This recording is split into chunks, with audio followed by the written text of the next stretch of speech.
पदाञ्जलिप्रविलसन्निजशीर्षदेशाः श्रीवेङ्कटाचलपते तव सुप्रभातम्।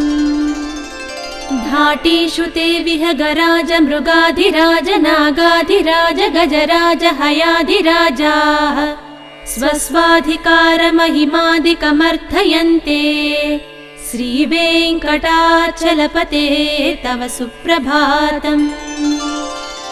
सूर्येन्दुभौमबुधवाक्पति काव्यसौरिस्वर्भानुकेतुदिविषत्परिषत्प्रधानाः त्वद्दासदासचरमावधिदासदासाः श्रीवेङ्कटाचलपते तव सुप्रभातम्।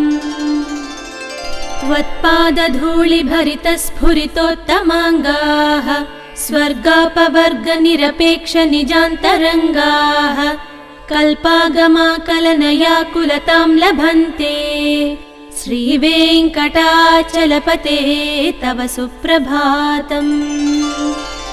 त्वद्गोपुराग्रशिखराणि निरीक्ष्यमाणाः स्वर्गापवर्गपदवीं परमां श्रयन्तः मर्त्या मनुष्यभुवने मतिमाश्रयन्ते श्रीवेङ्कटाचलपते तव सुप्रभातम्। श्रीभूमिनायक दयादिगुणामृताब्धे देवादिदेव जगदेक शरण्यमूर्ते श्रीमन्ननन्त गरुडाधिभिरर्चिताङ्घ्रे श्रीवेङ्कटाचलपते तव सुप्रभातम्। श्रीपद्मनाभपुरुषोत्तम वासुदेव वैकुण्ठमाधव जनार्दन चक्रपाणे श्रीवत्सचिह्न शरणागत पारिजात श्रीवेङ्कटाचलपते तव सुप्रभातम्। कन्दर्पदर्पहर सुन्दर दिव्यमूर्ते कान्ताकुचाम्बुरुह कुट्मललोल दृष्टे कल्याण निर्मल गुणाकर दिव्यकीर्ते श्रीवेङ्कटाचलपते तव सुप्रभातम्। मीनाकृते कमठकोल नृसिंहवर्णिन् स्वामिन् परश्वत तपोधन रामचन्द्र शेषांस राम यदुनन्दन कल्किरूपा श्रीवेङ्कटाचलपते तव सुप्रभातम्। ये लालवङ्ग घनसार सुगन्धितीर्थम् दिव्यं वियत्सरित हेम घटेषु पूर्णम् धृत्वाद्य वैदिक शिखामणयः प्रहृष्टाः तिष्ठन्ति वेङ्कटपते तव सुप्रभातम्।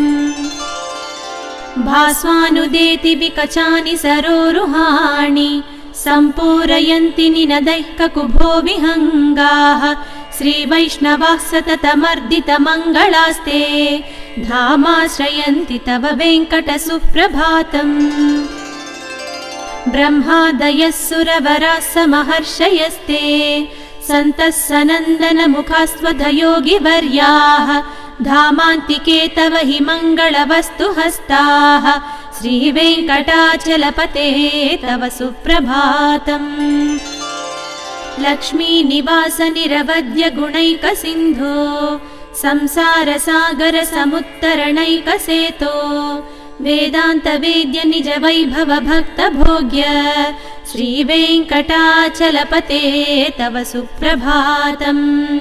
लक्ष्मीनिवास निरवध्य गुणैक सिन्धो संसार सागर समुत्तरणैकसेतो वेदान्त वेद्य निज वैभव भक्त भोग्य श्रीवेङ्कटाचलपते तव सुप्रभातम्।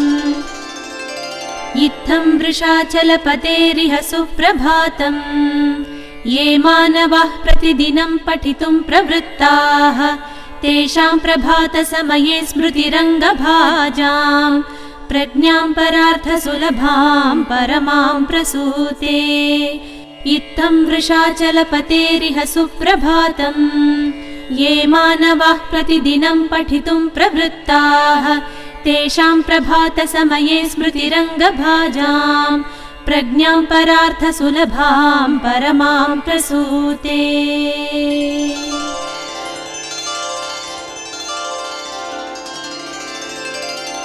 कमलाकुचूचुककुङ्कुमतो नियतारुणितातुलनीलतनो कमलायतलोचनलोकपते विजयी भव वेङ्कटशैलपते सचतुर्मुख षण्मुख पञ्चमुख प्रमुखाखिल दैवतमौलिमणे शरणागतवत्सल सारनिधे परिपालय मां वृषशैलपते अतिवेलतया तव दुर्विषहैरनुवेलकृतैरपराधशतैः भरितं त्वरितं वृषशैलपते परया कृपया परिपाहि हरे अधिवेङ्कटशैलमुदारमतेर्जनताभिमताधिकदानरतात् परदेवतया गदितान्निगमै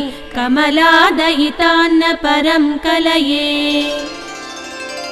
कलवेणुरवा बसगोपवधू शतकोटिवृता स्मरकोटिसमात् प्रतिपल्लविकाभिमतात् सुखदात् वसुदेवसुतान्न परं कलये अभिराम गुणाकर दाशरथे जगदेकधनुर्धर धीरमते रघुनायक राम रमेश विभो वरदो भवदेव दया जलधे अवनीतनया कमनीयकरं रजनीकर चारुमुखाम्बुरुहम् रजनीचर राजतमो मिहिरं महनीयमहं रघुराममये